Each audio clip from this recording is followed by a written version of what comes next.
ഈ ആറാമത്തെ ദിവസം ദൈവം നമ്മുടെ നടുവിൽ വന്നത് എന്തിനാ? ദൈവം ഇന്ന് പകലിൽ നമ്മുടെ നടുവിൽ വന്നത് എന്തിനാ? യേശു നമ്മുടെ നടുവിൽ വന്നത് എന്തിനാ? അത് പറയുവാനാണ് ഞാൻ ആഗ്രഹിക്കുന്നത്. 1 യോഹന്നാൻ 3:8 പിശാചിന്റെ പ്രവർത്തികളെ അഴിപ്പാൻ തന്നെ ദൈവപുത്രൻ പ്രത്യക്ഷനായി. ഹല്ലേലൂയ!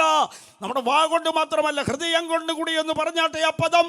പിശാചിന്റെ പ്രവർത്തികളെ അഴിപ്പാൻ തന്നെ ദൈവപുത്രൻ പ്രത്യക്ഷനായി. ഇന്ന് പകലിൽ ദൈവം നമ്മുടെ നടുവിൽ, ദൈവപുത്രൻ നമ്മുടെ നടുവിൽ വന്ന് സത്യമാണെങ്കിൽ ചിലതെല്ലാം അഴിഞ്ഞു വീഴുന്ന പകലാ, ചിലതെല്ലാം ഒഴിഞ്ഞു മാറുന്ന പകലാ, ചിലതെല്ലാം ഒഴിഞ്ഞു മാറട്ടെ. ഞാൻ എൻ്റെ സഭയെ പണിയും, പാതാള ഗോപുരങ്ങൾ അതിനെ ജയിക്കില്ലെന്ന് പറഞ്ഞ തമ്പുരാൻ ദൈവസഭയ്ക്ക് വേണ്ടി എന്ന് പറയുന്നു. അവൻ വന്ന് നമുക്ക് നഷ്ടമല്ല, അവൻ വന്ന് നമുക്ക് ലാഭമാ. Praise the Lord.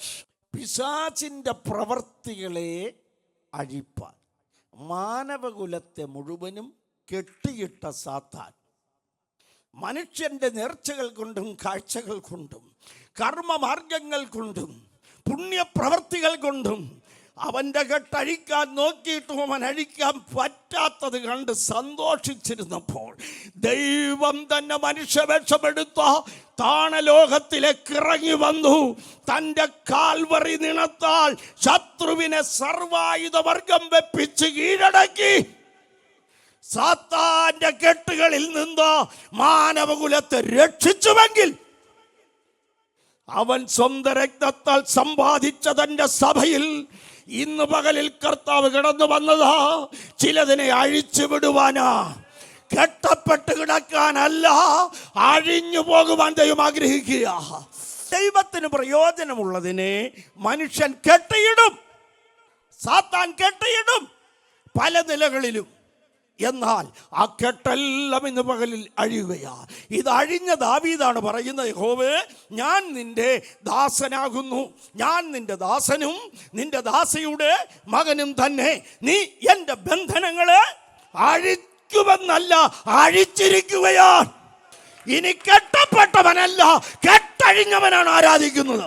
യേശുവിനോട് പറയുന്നത്, അവന്റെ കെട്ടഴിയുമ്പോൾ നീ നുകം കുടഞ്ഞെറിയും. കെട്ടഴിയപ്പെട്ട നുകം വലിച്ചെറിയൂ. അത് ചുമന്നോട്ട് നടക്കാനല്ല, അത് കുടഞ്ഞെറിയാൻ.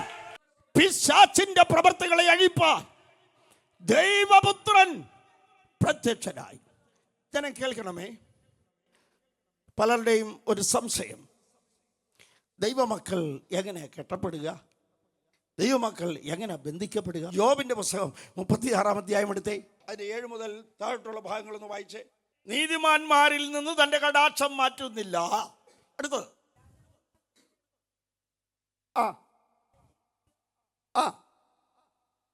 ആരെ? നീതിമാൻ, ദൈവഭക്തൻ, വിശുദ്ധനായി ദൈവത്തെ ആരാധിച്ചവൻ, ദൈവത്തെ മഹത്വപ്പെടുത്തിയവൻ, ദൈവത്തിന് വേണ്ടി കൊടുത്തവൻ, അവൻ ബന്ധിക്കപ്പെട്ടു. അവൻ ചങ്ങലകളാൽ ബന്ധിക്കപ്പെട്ട് പിടിക്കപ്പെട്ടാൽ അടുത്തത് അവരുടെ പ്രവൃത്തി. അപ്പോൾ നീതിമാന്മാർ ബന്ധിക്കപ്പെടാൻ കാരണം നീതി ചെയ്ത് ദൈവത്തെ സേവിച്ച് മുന്നോട്ട് വരവേ ഏതൊക്കെയോ പ്രവൃത്തികളാൽ ദൈവത്തെ കോപിച്ചു. ദൈവത്തിന് ഇഷ്ടമില്ലാത്തത് നിന്റെ വീട്ടിൽ നടന്നു, ദൈവത്തിന് ഹിതമല്ലാത്തടുത്ത് നീ പോയി, ദൈവത്തിന് ഹിതമല്ലാത്തത് നീ തിന്നു, ദൈവത്തിന് ഹിതമല്ലാത്തത് നീ കുടിച്ചു, ദൈവത്തിന് ഹിതമല്ലാത്തത് നീ കണ്ടു, ദൈവത്തിന് ഹിതമല്ലാത്തത് നീ കേട്ടു. അവരുടെ പ്രവൃത്തിയും അഹങ്കാരം. വിശുദ്ധ ബൈബിൾ പഠിച്ചാൽ അഹങ്കാരം ദൈവം വെച്ച് ഉറപ്പിക്കുന്നതല്ല. ഞാൻ നിങ്ങളോട് ചോദിക്കട്ടെ, നമ്മൾ ഈ അഹങ്കരിക്കാൻ ആരാ? നമ്മൾ അഹങ്കരിക്കാൻ ആരാ? നമ്മൾ എന്തുണ്ട്? ഏത് മനുഷ്യനും ഉറച്ചു നിന്നാലും ഒരു ശ്വാസമത്രയാകുന്നു. കോവിഡിന്റെ കാലഘട്ടം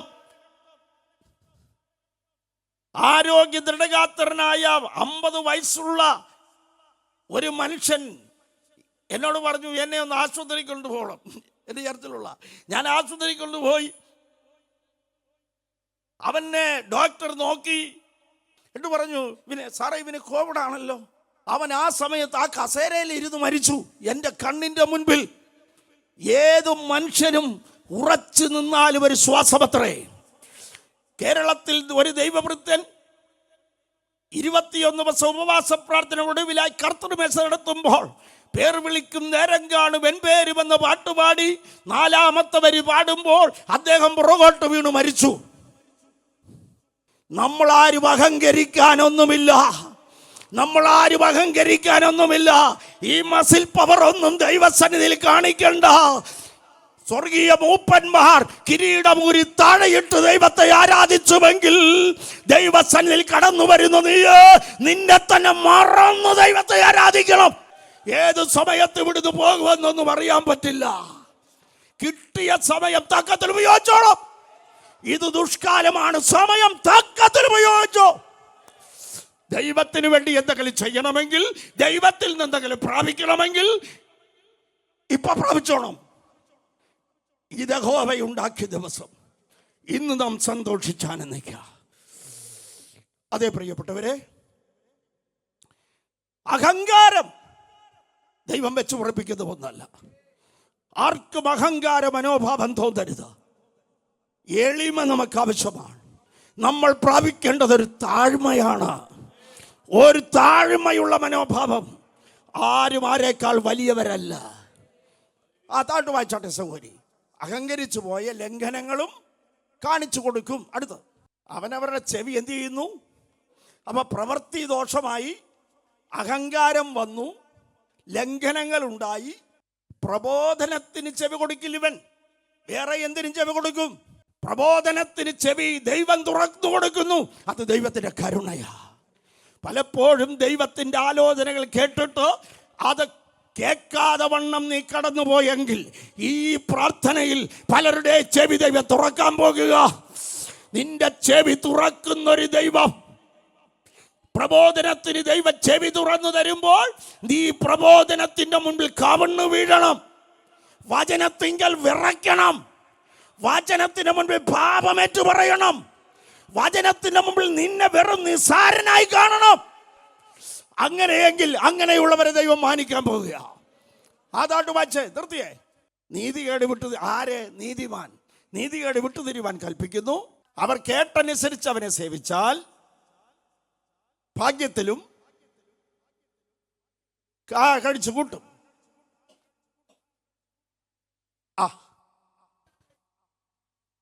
ഇപ്പൊ മനസ്സിലായോ? നീതിമാൻ ബന്ധിക്കപ്പെടാം. ഈ വിധ പാപങ്ങൾ, ഈ വിധ പോരായ്മകൾ നമ്മുടെ ജീവിതത്തിൽ ഉണ്ടായാൽ ബന്ധിക്കപ്പെടാം. നീ ബന്ധിക്കപ്പെട്ടതിന് ശേഷം വേറെ ആരും പ്രാർത്ഥിച്ചിട്ടും കാര്യമില്ല. നീ തന്നെ മടങ്ങി വരണം, നീ തന്നെ മാനസാന്തരപ്പെടണം, നീ തന്നെ ഏറ്റുപറയണം. അങ്ങനെയുള്ള ഒരു ദിവസമാണ് ഇന്ന് പകലിവിടെ നടന്നുകൊണ്ടിരിക്കുന്നത്.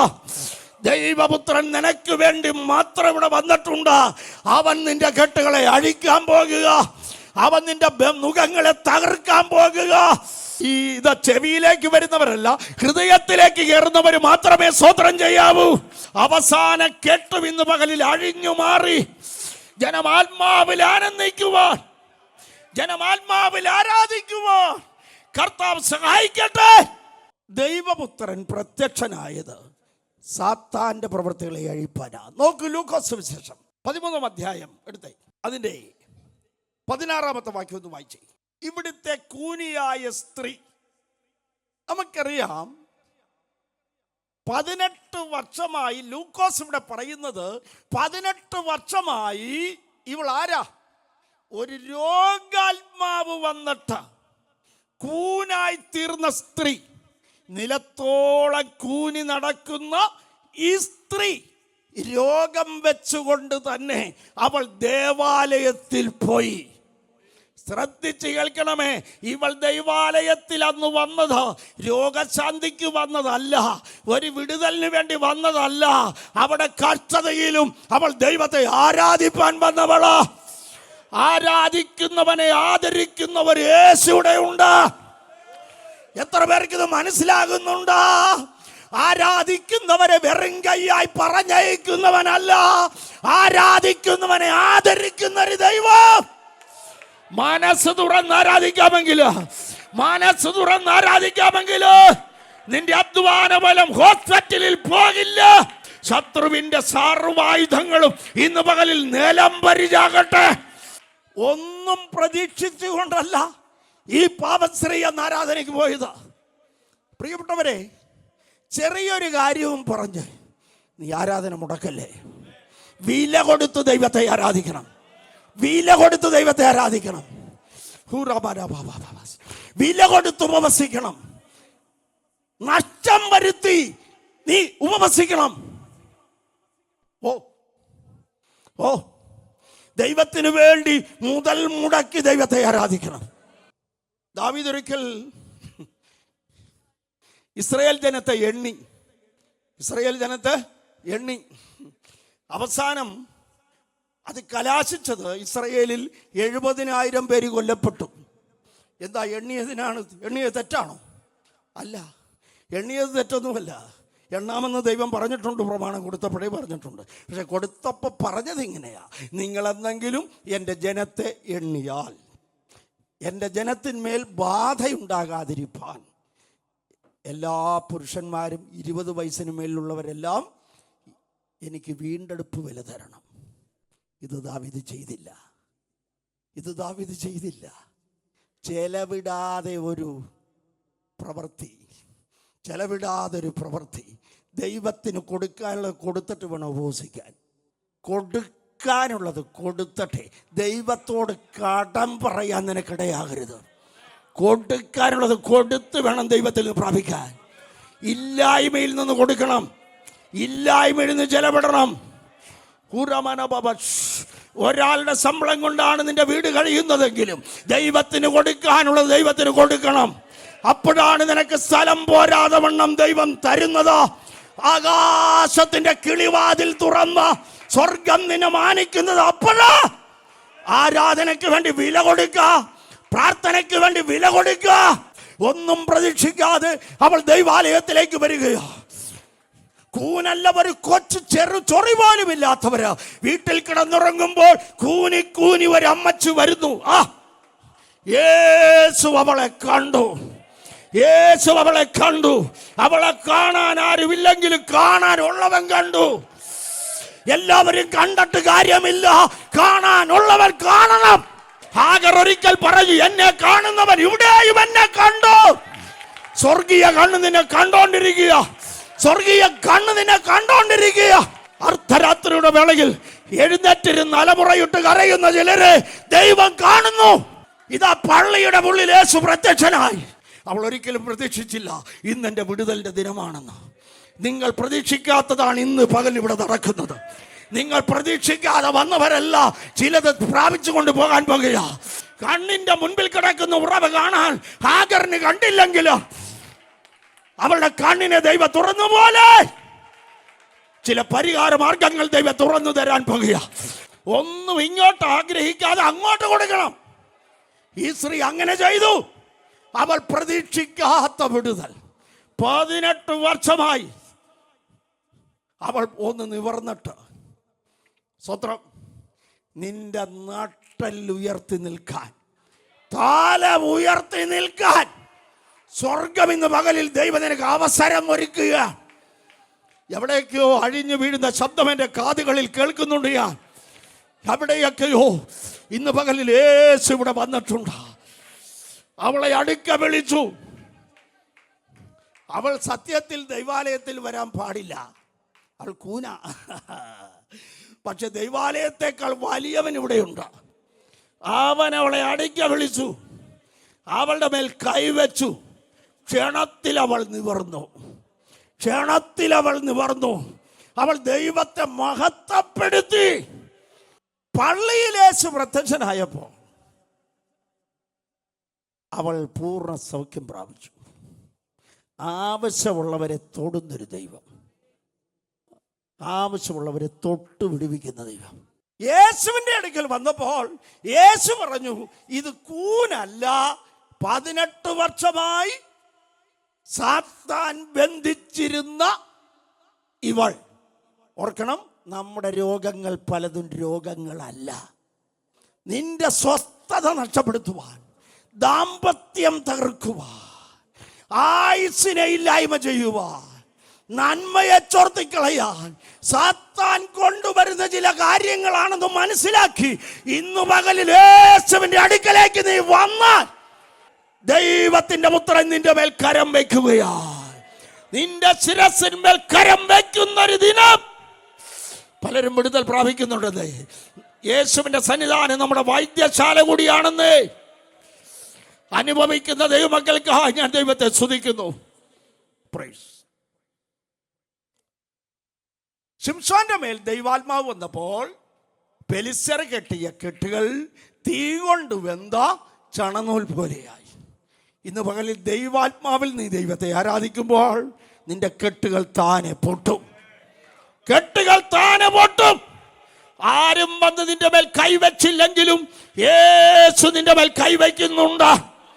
ആരും അറിയാതൊരു വിടുതൽ, ആരും അറിയാതൊരു സൗഖ്യം, മരണം പോലും വഴിമാറിപ്പോകുന്നു. യേശുവിന്റെ കരത്തിന്റെ ശക്തി വലിയ വിടുതലിലേക്ക് നിങ്ങളെ നയിക്കുന്നു. പള്ളിയിൽ യേശു കടന്നു വന്നപ്പോൾ അവിടെ വിടുതലുകൾ സംഭവിച്ചു. സാത്താന്യ ബന്ധനങ്ങൾ അഴിഞ്ഞു. യേശു പ്രത്യക്ഷനായാൽ സാത്താന്റെ കെട്ടുകൾ പൊട്ടും. സാത്താൻ അവിടെ നിൽക്കുവാൻ സാധ്യമല്ല.